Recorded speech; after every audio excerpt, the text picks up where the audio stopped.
Upravni odbor Uprave za indirektno oporezivanje Bosne i Hercegovine danas je na vanrednoj sjednici u Banja Luci ponovo razmatrao prijedlog izmjena i dopuna pravilnika o unutrašnjoj organizaciji koji se odnosi na granični prijelaz u Gradišci i opet nije glasao Zijad Krnjić, član upravnog odbora iz reda eksperata kojeg imenuje vlada federacije.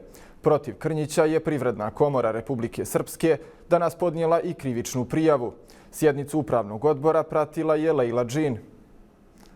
Lejla, ponovo je blokirano otvaranje graničnog prelaza, ponovo su se mogle čuti i optužbe. Koji su zaključci vanredne sjednice upravnog odbora?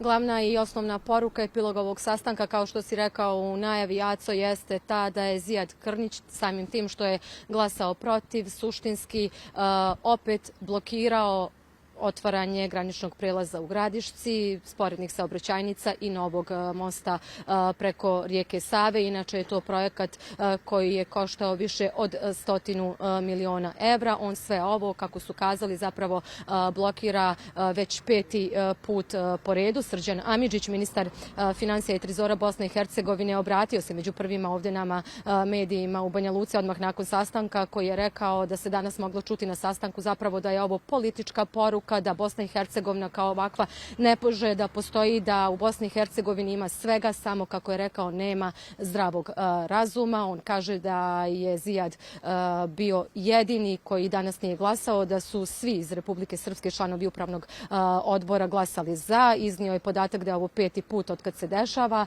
da su štete ogromne i zapravo ocijenio je da Krnjić maltretira, kako je rekao, 5 miliona ljudi na granicama Bosne i Hercegovine. Nakon njega medijima se obratila i Zora Vidović, koja je nekako prvi utisak koji je iznijela, rekla da je ovo nevjerovatna situacija koja se dešava i koja kaže da se danas, kako je kazala, zapravo mogla čuti jedna politička konotacija, politička poruka koja glasi zapravo da je riječ o otvaranju graničnog prelaza između Republike Srpske i Federacije Bosne i Hercegovine. Kaže da bi to davno bilo otvoreno. Nakon njih obratio se i Zijad Krnjić, koji je zapravo rekao da je ova današnja vanredna sjednica sazvana 4 mjeseca nakon one prethodne koja je održana. Po pravilniku zapravo trebalo bi da se održava svaki mjesec i on kao mnogo veći problem od ovog postojećeg vidi u tome što zapravo Republika Srpska Federaciji Bosne i Hercegovine od indirektnih poreza duguje 151 milion maraka. Pogledajmo izjave. Sve stoji. Prijelaz, most, zdrav razum. Jedino ne stoji politička destrukcija koja dolazi iz Sarajeva, koja se očigledno oslikava u liku Zijada Krnjića, koji je u nekoj vidu političke kampanje, i tu političku kampanju plaćaju svi oni ljudi koji se nalaze u redovima kada je u pitanju ulaz u Bosnu i Hercegovinu. Trenutno, prema obračunu za 25. godinu, Republika Srpska duguje Federaciji 151 milion i 859 hiljada maraka i po koeficijentima za drugi kvartal u drugom će imati još 30 više.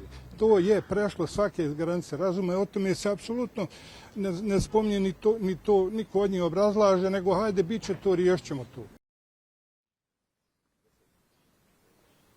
Jedna od informacija koju smo danas svakako mogli čuti jeste i ta da je Privredna komora Republike Srpske, odnosno advokatski tim Privredne komore koji se oformio negdje polovinom prošlog mjeseca, danas je zvanično podnio krivičnu prijavu protiv Zijada Krnjića, tužilaštvu Bosne i Hercegovine za nesavjestan rad, a zapravo iz razloga zato što on svojim odlukama direktno onemogućava otvaranje graničnog prelaza u Gradišci. Ja ću još za kraj reći jedan podatak koji glasi zapravo da preko trenutnog graničnog prelaza na godišnjem nivou prođe preko 140.000 teretnih vozila. Između ostalog, to je naveo i Srđan Amidžić, ministar financija, koji je rekao da je rečeno zapravo danas na ovom sastanku, odnosno da se moglo čuti da bi zapravo otvaranje ovog graničnog prelaza, novog graničnog prelaza u Gradišci ne bi zapravo smanjilo gužve, što je on okvalifikovao kao netačno, jer bi prema njegovim podacima se one